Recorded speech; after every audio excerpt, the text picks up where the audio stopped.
Welcome to Futuristic Assam. আজি আমি আলোচনা কৰিম সাৰ্ভাৰ কি হয়। What is a server? Server হৈছে এটা সাৰ্ভিস প্ৰভাইডিং সফটওয়্যাৰ বা হাৰ্ডওয়্যাৰ। হয়, আমি এক সাৰ্ভাৰ বুলি কওঁ কাৰণ ই আমাক সাৰ্ভিস প্ৰভাইড কৰে। সেইটো কাৰণে ইয়াৰ নাম হৈছে সাৰ্ভাৰ। সাৰ্ভাৰ এটাৰ একদম সাধাৰণ উদাহৰণ দিবলৈ হ'লে আমি এনেকৈ ক'ব পাৰোঁ যে ধৰক আপোনালোক দুজন ফ্ৰেণ্ড, দুজনৰ হাততে মোবাইল ফোন আৰু ইণ্টাৰনেট কানেকশ্যনো আছে, কিন্তু আপোনালোকে নিজৰ মাজতে একো ধৰণৰ কমিউনিকেশ্যন কৰিব নোৱাৰে। কিয় জানেনে? কাৰণ আপোনালোকৰ ওচৰত সাৰ্ভাৰ নাই। হয়, সাৰ্ভাৰ হৈছে ধৰক আপোনাৰ হোৱাটছএপ ইনষ্টল কৰি দিলে আপোনাৰ ফোনত। এতিয়া কি হ'ব, আপুনি এটা ডাটা ট্ৰেন্সফাৰ কৰিব বিচাৰিছে, আপুনি মেছেজ লিখিব বিচাৰিছে বা ফটো পঠিয়াব বিচাৰিছে কিবা এটা, তেতিয়া কি হ'ব, আপুনি হোৱাটছএপৰ ছাৰ্ভাৰত এইটো আপলোড কৰিব লাগিব। মানে আপুনি যেতিয়া আপোনাৰ ফ্ৰেণ্ডক দিব এই এটা মেছেজ বা ফটো, এইটো ফাৰ্ষ্টত কি হ'ব, আপোনাৰ হোৱাটছএপৰ ছাৰ্ভাৰত এইটো আপলোড হ'ব। দেন হোৱাটছএপৰ পৰা কি হ'ব, এইটো আপোনাৰ ফ্ৰেণ্ডৰ মোবাইলত যাব। এই হোৱাটছএপৰ ছাৰ্ভাৰটো কাম হৈছে আপোনাৰ পৰা মেছেজ ল'ব এণ্ড দেন আপোনাৰ ফ্ৰেণ্ডৰ তাত পঠিয়াই দিব। হোৱাটছএপ আপুনি যিটো মেছেজ পঠিয়ালে এইটো ফাৰ্ষ্ট হোৱাটছএপৰ US ছাৰ্ভাৰত যাব। হোৱাটছএপৰ ছাৰ্ভাৰটো আছে US-ত, গতিকে তাত যাব। তাৰ পৰা এই হোৱাটছএপে এই ডাটাখিনি আপোনাৰ ফ্ৰেণ্ডৰ তাত ট্ৰেন্সফাৰ কৰি দিব। গতিকে এই হোৱাটছএপে যোনটো ছাৰ্ভিচ আমাক প্ৰভাইড কৰিছে, সেইটো ছাৰ্ভিচ প্ৰভাইড কৰাৰ কাৰণে হোৱাটছএপটো হৈছে এটা ছাৰ্ভাৰ। এতিয়া নেক্সট প্ৰশ্নটো হ'ল ক্লায়েণ্ট কি হয়? আপুনি google.com বা facebook.com বা যিকোনো এনেকুৱা youtube.com আছে, এনেকুৱা ধৰণৰ কিছুমান যিকোনো এটা ৱেবছাইট আপুনি খুলি ল'লে, এতিয়া কি হ'ব, আপুনি এই ৱেবছাইটটো খোলাৰ পিছত google.com-ত যোৱাৰ পিছত আপুনি চাৰ্চ কৰিলে ধৰক ইণ্ডিয়ান মেপ বুলি চাৰ্চ কৰাৰ পিছত আপুনি মেপৰ এটা ফটো দেখিব আৰু ইণ্ডিয়াৰ ওপৰত কিছুমান ডিটেইলছ দেখি পাব, ৰিটাৰ্ণ ডিটেইলছ। এইবিলাক ক'ৰ পৰা আহিলে? এইবিলাক google.com-ৰ এটা নিজৰ ছাৰ্ভাৰ আছে। হয়, এই ছাৰ্ভাৰত গোটেই ডাটাখিনি ষ্ট'ৰ হৈ থাকে। আৰু google.com বুলি আপোনাৰ লেপটপত UC ব্ৰাউজাৰ ইউজ নকৰিব। এইটো এটা বহুত বেয়া এপ হয়, আপোনাৰ ডাটা কালেক্ট কৰি লয় আৰু মাৰ্কেটত বিয়পাই দিয়ে, গতিকে ইউজ নকৰিব। আপুনি ধৰক মজিলা আছে বা গুগল ক্ৰ'ম আছে, গুগল ক্ৰ'ম আপুনি ইউজ কৰি পেলাই google.com টাইপ কৰিলে, তেতিয়া কি হ'ব, আপুনি গুগলৰ ছাৰ্ভাৰৰ লগত কানেক্ট হৈ যাব আপোনাৰ PCটো। হয়, এতিয়া গুগলৰ যোনটো ছাৰ্ভাৰ, সেইটো হৈছে এটা PC। এই ছাৰ্ভাৰটো এটা PCতে ষ্ট'ৰ হৈ থাকে, গোটেই ডাটাখিনি এটা PCত ষ্ট'ৰ হৈছে, গুগলৰ নিজৰ PC। আৰু আপুনিও এটা PC ইউজ কৰি পেলাই এই চাৰ্চ কৰিছে ইণ্ডিয়ান মেপ বুলি, এতিয়া কি হ'ল, আপোনাৰ PC আৰু গুগলৰ যোনটো PC, এই দুটা কানেক্ট হৈ গ'ল এটা ছাৰ্ভাৰ থ্ৰু দি।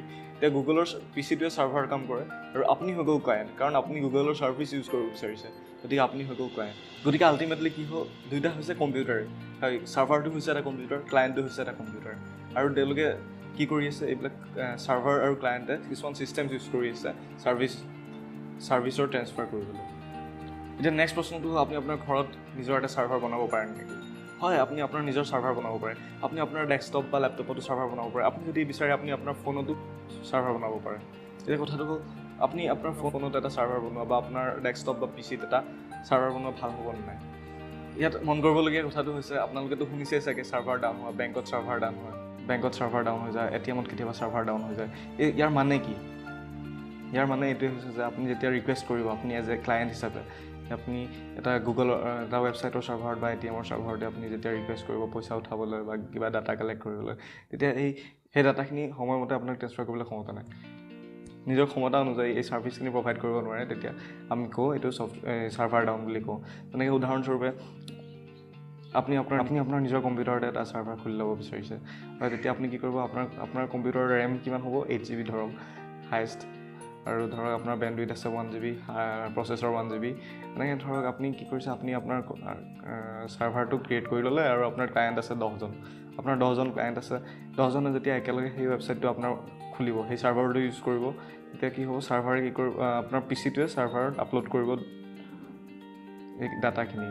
এতিয়া ধৰক গোটেই 10জন মানুহে 2MB এটা ফটো ডাউনলোড কৰিব বিচাৰিছে আপোনাৰ ছাৰ্ভাৰৰ পৰা। আপোনাৰ PCয়ে যেতিয়া ছাৰ্ভাৰত আপলোড কৰিব সেই 2MB ফটো, আপোনাৰ ইণ্টাৰনেট লাগিব। সেই এতিয়া আপোনাৰ ইণ্টাৰনেট স্পীডৰ ওপৰত বেছ কৰে, আপোনাৰ ইণ্টাৰনেট স্পীড কিমান। এতিয়া ধৰক আপোনাৰ ইণ্টাৰনেট স্পীড হৈছে 2 Mbps, গতিকে আপোনাৰ এটা ফটো আপলোড কৰিবলৈ লাগিব 2 ছেকেণ্ড। আৰু ঠিক তেনেকৈ এজন মানুহৰ এই 2 MB ফটোটো ডাউনলোড কৰিবলৈ সময় লাগিব 1 ছেকেণ্ড, কাৰণ তেওঁৰ 2 Mbps ইণ্টাৰনেট আছে।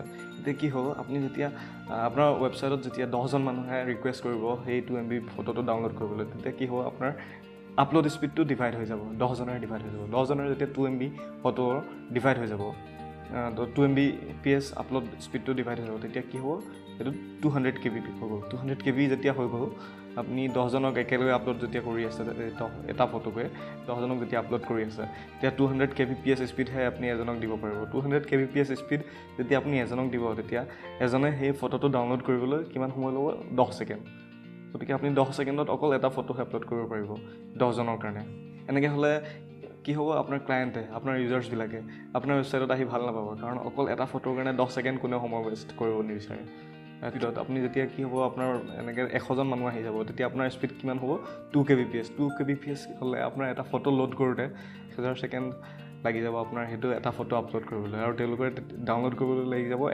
এজন মানুহৰ এটা ফটো ডাউনলোড কৰিবলৈ সময় লাগি যাব 1000 ছেকেণ্ড গতিকে 1000 ছেকেণ্ডত এটা ফটো যেতিয়া লোড নহ'ব সেইটোৱে হৈছে ছাৰ্ভাৰ ডাউন একো প্ৰচেছ যেতিয়া কৰিব নোৱাৰিব আপোনাৰ পিচিটোৱে গতিকে নিজৰ ঘৰত এটা ছাৰ্ভাৰ বনোৱাৰ এটা কিছুমান ড্ৰবেক হৈছে আপুনি 24 ঘণ্টা আপুনি আপোনাৰ পিচি অন কৰি ৰাখিব নোৱাৰে কাৰণ ইলেক্ট্ৰিচিটিৰ কথা আছে ইণ্টাৰনেট স্পীডৰ কথা আছে ইণ্টাৰনেট ডাউন হৈ যাব পাৰে আৰু এনেকুৱা বহুত ধৰণৰ ফেক্টৰ থাকে সেইটো কাৰণে আমি কি কৰিব লাগে ৱেবছাইট হোষ্টিং ছাৰ্ভিচ প্ৰভাইড কৰা কিছুমান কোম্পানী থাকে সিহঁতি 100% আপ টাইম দিয়ে আপ টাইম অফাৰ কৰে বা এইবিলাক কোম্পানীবিলাকে কি কৰে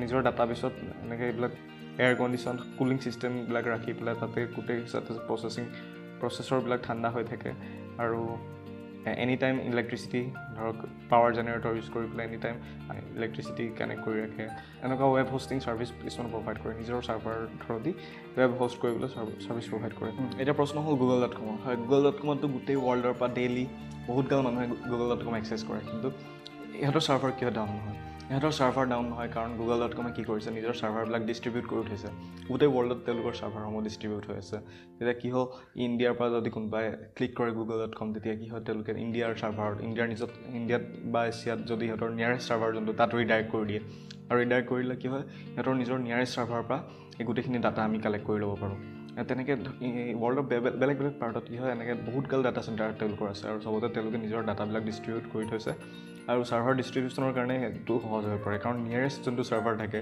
সেই তাৰ পৰাই সিহঁতি ডাটা চেণ্ড কৰিব পাৰে এনেকৈ কি হয় গোটেই প্ৰচেছটো একদম ইজি হৈ যায় এতিয়া ফাইনেলি ক'ব বিচাৰিছোঁ এই ৱেব হোষ্টিং ছাৰ্ভিচ যোনটো ৱেব হোষ্টিং ছাৰ্ভিচৰ মেইন কামটোৱে হ'ল তেওঁলোকে আমাক 99.9% আপ টাইম গেৰেণ্টি কৰে সেইটো কাৰণে আমি ৱেব হোষ্টিং ইউজ কৰিব লাগে মানে আমি নিজৰ ছাৰ্ভাৰ এটা বনোৱাতকৈ কাৰণ ইণ্ডিয়াৰ নিচিনা ইমান ৱাৰ্ম ৱেডাৰ ইয়াত দেখিছে আমাৰ কি হয় প্ৰচেছৰবিলাক সোনকালে বহুত গৰম হৈ যায় আৰু লগতে ইণ্টাৰনেট স্পীড ইলেক্ট্ৰিচিটি এনেকুৱা কিছুমান ধেৰ প্ৰব্লেম আছে গতিকে আমি নিজৰ ৱেব ছাৰ্ভাৰ এটা ক্ৰিয়েট কৰাতকৈ আমি ৱেব হোষ্টিং কিনি পেলাই এনেকুৱা ডাঙৰ কোম্পানীবিলাকৰ ছাৰ্ভিচ ইউজ কৰা বেছি ভাল আমাৰ কাৰণে যদি ভিডিঅ'টো ভাল পাইছে লাইক এটা কৰিব আৰু প্লিজ আমাৰ চেনেলটো ছাবস্ক্ৰাইব কৰিব এনেকুৱা আগলৈ কিছুমান ভিডিঅ' পাবলৈ আৰু শ্বেয়াৰ কৰিব নাপাহৰিব